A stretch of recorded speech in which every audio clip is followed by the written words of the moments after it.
Assalamualaikum warahmatullahi wabarakatuh.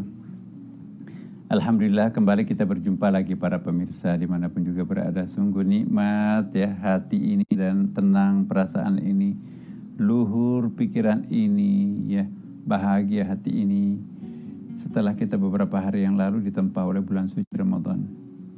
Kita sangat menikmati bulan suci Ramadan ini meskipun cobaan demi cobaan banyak yang di sekitar kita, tetapi insya Allah di mana ada Ramadan, di situ ada janji Tuhan untuk memberikan jalan keluar terhadap problem yang kita hadapi.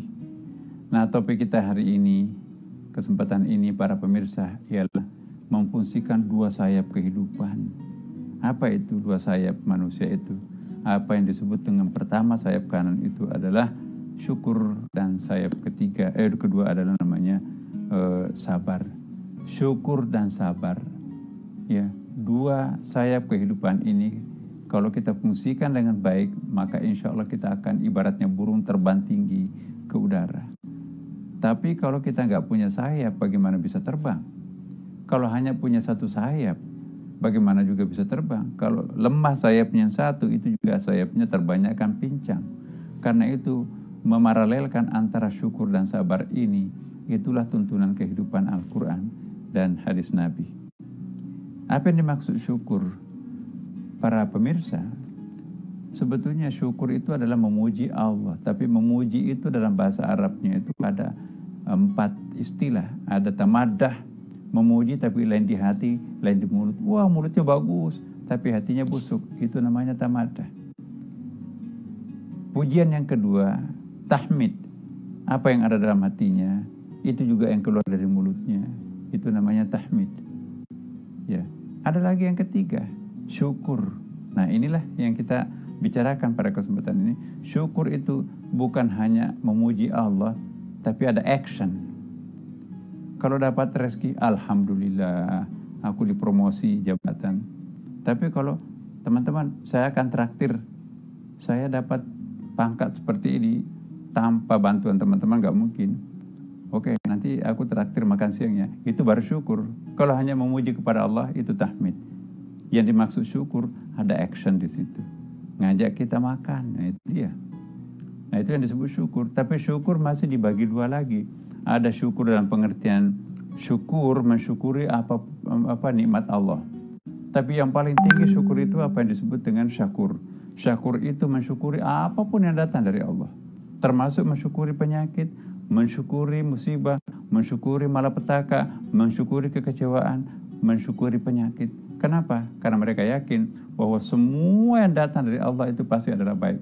Allah nggak mungkin memberikan sesuatu yang buruk buat kekasihnya, yaitu manusia. Kalau aksioma kehidupan seperti ini bisa kita camkan dalam hati, maka sayap kanan kita itu akan kuat. Sayap kiri kita itu sabar. Para pemirsa, tanpa kesabaran hidup ini pasti akan pincang. Karena itu sabar itu juga dalam Al-Quran itu ada yang disebut sabir, ada masabir, ada sabur. Ya, sabir ialah ya aku sebetulnya bisa membalas, tapi aku sabar. Nah, itu sabir. Ya. Kalau kita mengatakan aku sudah memaafkan, tapi saya tidak bisa melupakan, itu masih sabir. Tapi kalau kita melupakan dan memaafkan, itu sudah masuk masabir. Lebih tinggi lagi apa yang disebut dengan sabur, lupa kalau ada sesuatu yang pernah terjadi dengan dirinya. Ya, jadi selalu menganggap orang itu baik, maka itu disebut dengan as-sabur. Seperti Asmaul Husna, yang terakhir itu kan as-sabur. Nah, para pemirsa, jika hidup ini kita akan berhasil, jika jalan kehidupan ini kita akan lurus siratal mustaqim ke depan, maka gunakanlah dua sayap kehidupan ini paralel. Sayap kanan dalam bentuk syukur. Apabila kita diuji dengan kemewahan, jawab dengan syukur. Ya, tapi apabila kita diuji dengan penderitaan, kekecewaan, jawab dengan sabar. Ya. Asal paralel dua pola kehidupan ini, syukur di tangan kanan, sabar di tangan kiri, melejit ibarat burung sampai ke puncak. Tapi kalau hanya satu, pintar bersyukur tapi tidak bisa sabar terhadap penderitaan, atau dia hanya pintar bersabar tapi tidak pandai mensyukuri nikmat Allah, itu juga pincang. Karena itu para pemirsa, bulan suci Ramadan ini adalah spiritual training. Bulan untuk melakukan spiritual training, bagaimana menyeimbangkan antara syukur dan sabar ini. Kalau ada orang diuji kemewahan tapi mabuk, itu bukan syukur. Sombong, angkuh, egois. Kalau ada orang ditimpa musibah tapi menjerit, kalau perlu bunuh diri, maka itu juga tidak pintar bersabar. Itu pasti gagal menjalani kehidupan.